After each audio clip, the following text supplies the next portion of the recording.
On to other news, and veterans thrown out of the armed services because of their sexuality say a review of their treatment announced today is long overdue. The government is setting up an independent panel that will hear the stories of those stripped of their jobs and military medals. Rules were changed in the year 2000 to allow LGBT recruits to serve. Previously, many were shamed and forced out. Well, Christine Alsford reports now on the 22-year-long waiting game for those in the Thames Valley. Air Force navigator Kevin Bazeley worked out of Brize Norton in Oxfordshire in the late 80s and early 90s, serving his country during the First Gulf War. He lost his job as a flight lieutenant because of his sexuality and says today's announcement means a lot. It's long overdue. We all came away with traumas as a result of our dismissal, and having that recognised now is very important indeed. The independent panel will look at the impact, emotional and financial, on all those who lost their livelihoods and experienced shame and disgrace because of their dismissals. The government says it's the right thing to do.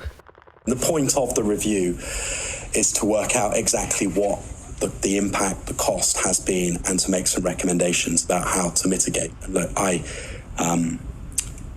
Secretary of State has said sorry. I will say sorry. I think it's utterly appalling that people who had the courage to serve the country they love weren't also allowed to love the person they love. Veteran Craig Jones is a former lieutenant commander who served in the Royal Navy.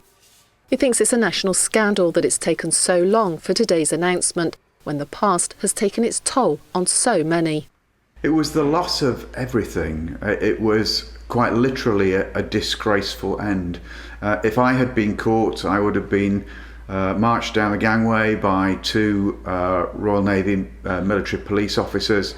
I would have been interrogated, arrested, sent to court-martial, which you can probably imagine is and was a devastating blow to so many people. I was very lucky not to be caught. The review will focus on three main areas, including access to veteran support services and proper recognition for LGBT veterans. They say they want swift action. The last thing they need now is yet more waiting. Christine Alsford, ITV News.